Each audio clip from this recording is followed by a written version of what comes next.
Nah, pasca adu argumen antara Trump dan Zelensky, bagaimana kalau begitu nasib proses perdamaian Rusia? Kita sudah tersambung pemirsa dengan pakar hubungan internasional Universitas Padjadjaran, ada Tengku Reza Shah. Selamat siang Pak Reza, terima kasih atas waktunya bersama kami di Metro Siang. Kalau kita lihat ya, dalam adu argumen Trump ini sempat menyebut World War III, begitu ya, perang memicu perang dunia ketiga. Nah ini apa maksudnya? Apakah memang benar-benar bisa seperti itu Pak Reza? Trump sangat memahami ya bagaimana kemampuan perang Rusia, bagaimana kesiapan Putin sebagai presiden, dan juga bagaimana kesiapan nuklir Rusia. Jadi Trump wajar mengkhawatirkan hal ini karena kemungkinan perang itu terbuka. Karena kalau kita perhatikan beberapa jam silam, itu Kepala Staf Angkatan Darat Inggris itu mengatakan dalam suatu sidang di parlemen bahwa Angkatan Darat Inggris siap berperang dalam hal Rusia itu menerobos ke timur. Jadi ini adalah hal-hal yang sangat serius. Kemudian Zelensky pun banyak melakukan pertemuan tingkat tinggi ya dengan pimpinan-pimpinan Eropa. Minggu ini dia berada di Inggris, konon akan bertemu Pangeran Charles. Dan kalau dia sudah mendapat dukungan penuh dari Inggris, ya kemungkinan tidak sulit mendapatkan dukungan dari mitra-mitra NATO yang lain seperti Jerman, Perancis, dan juga negara-negara yang baru bergabung ke dalam NATO tersebut. Italia mungkin mendukung, Spanyol juga mungkin mendukung.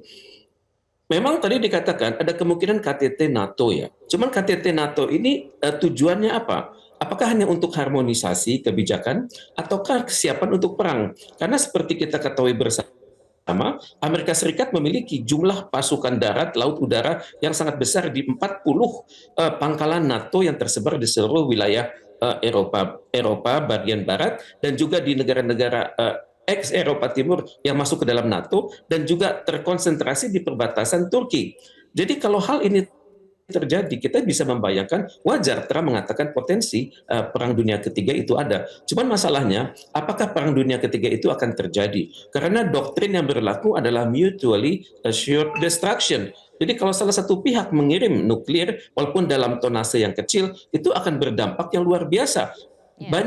Seluruh anggota NATO akan bersama-sama menyerang Rusia. Cuman masalahnya, di manakah posisi Amerika Serikat? Karena Amerika Serikat dalam hal ini adalah pemimpin dari NATO. Amerika Serikat belum berbicara soal koordinasi dia dengan negara-negara NATO, dan juga Amerika Serikat juga belum berbicara tentang pangkalan-pangkalan militernya yang tersebar luas di wilayah Eropa Barat tersebut. Jadi hal ini masih skenario. Seperti kita ketahui, pemikiran-pemikiran politik, pemikiran-pemikiran militer mungkin berkembang secara liar, tapi juga pemikiran-pemikiran diplomatis sedang berkembang. Misalnya minggu lalu terjadi pertemuan antara Menteri Luar Negeri Amerika Serikat dan juga Menteri Luar Negeri Rusia di Saudi Arabia. Tapi kita belum melihat bagaimana joint statement dari kedua negara tersebut. Dan juga kita belum melihat bagaimana Pentagon menganalisis perkembangan ini. Analisis itu bisa dibuat lewat statement-statement umum, tapi statement-statement umum tersebut biasanya bernuansa apakah akan berujung kepada kekerasan atau tidak.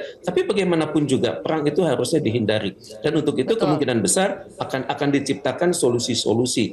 Misalnya baru-baru ini pemerintah Indonesia kedatangan Sergei Shoigu. Beliau adalah penasihat Putin di bidang keamanan nasional. Beliau berkunjung ke Jakarta. Dari Jakarta beliau berkunjung ke Malaysia. Dari situ beliau berkunjung ke Pakistan. Maka patut diduga pihak Rusia sangat mengharapkan dukungan dari OKI, dari GNB, dan juga terutama sekali dari Indonesia sebagai negara terbesar di ASEAN. Dan untuk itu kita hanya bisa kita boleh sampai di situ dulu.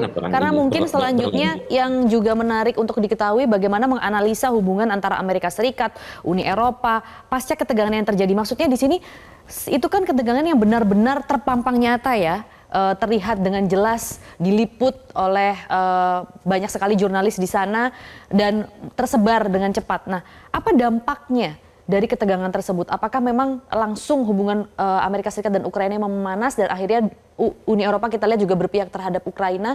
Karena sebenarnya Ukraina ini masih siap untuk menandatangani perjanjian lanjutan mengenai logam mineral tersebut bersama Amerika Serikat. Yang terjadi adalah skenario yang tidak jelas ya.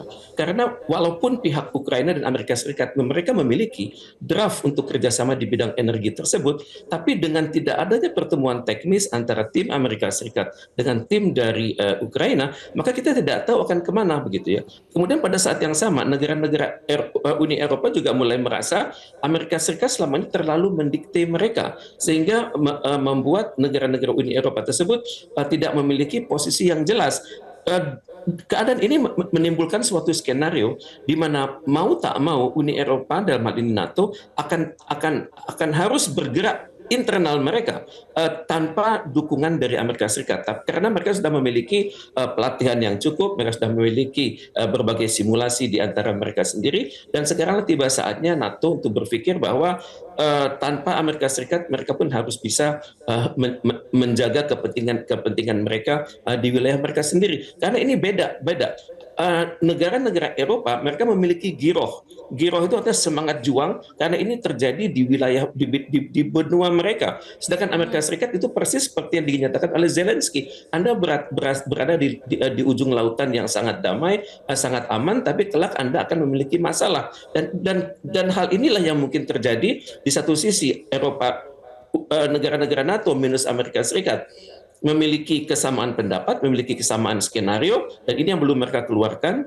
Pada saat yang sama Amerika Serikat terlena dengan banyak kepentingan nasional dia yang belum jadi. Misalnya kita perhatikan executive order masih memiliki masalah. Kemudian hubungan Amerika Serikat dengan negara sekelilingnya masih juga bermasalah. Kemudian juga Amerika Serikat banyak meninggalkan komitmen internasional. Kemudian Amerika Serikat juga sangat khawatir dengan proses yang namanya de-dolarisasi. Maka kalau hal ini berlangsung terus-menerus, maka Amerika Serikat punya kecenderungan menarik diri dari NATO, walaupun tetap menjadi anggota de facto dan de jure, tapi dengan tingkat konsentrasi yang melemah. Dan kalau hal ini dibaca oleh Putin, maka Putin bisa saja melakukan berbagai ujian yang lebih lanjut ke batas-batas Ukraina yang lain. Dan untuk itulah kita perlu mengukur tensi Inggris itu sampai mana. Sampai manakah Inggris punya solidaritas dengan Ukraina, dan apakah sudah ada komitmen Inggris, Italia untuk bersama-sama dalam hal terjadinya suatu serangan yang lebih lanjut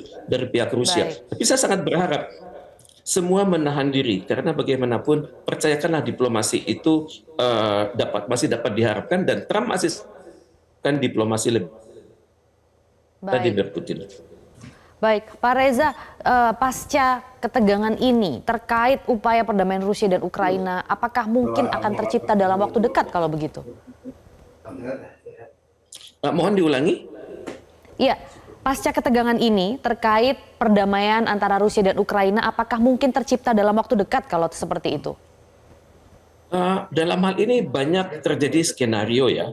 Misalnya skenario pembuatan zona demiliter atau demilitarized zone. Ini yang belum dihitung berapa panjang jalur tersebut, kemudian akan melibatkan wilayah-wilayah mana saja, kemudian pasukan PBB mana nanti akan dipercayakan untuk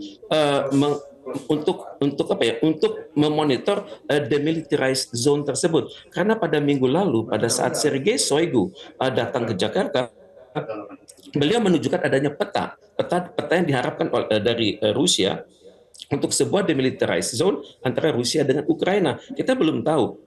Mungkin Pak Prabowo dapat memberikan tanggapan lebih lanjut sehubungan dengan statement beliau di Shangri-La Dialogue 2 tahun lalu di Singapura. Jadi kita hanya bisa mereka-reka, kemudian pada saat yang sama juga kita juga harus menjaga. Rusia sangat percaya diri. Kalau demilitarized zone ini diganggu gugat, maka tidak mustahil mereka akan meminta demilitarized zone tersebut masuk lebih dalam kepada wilayah Ukraina, dan otomatis berpotensi memperluas wilayah Rusia tersebut. Oke, pakar hubungan internasional Universitas Padjadjaran Tengku Reza Shah, terima kasih atas keterangan dan pencerahannya bersama kami di Metro Siang hari ini. Jelajahi cara baru mendapatkan informasi. Download Metro TV Extend sekarang.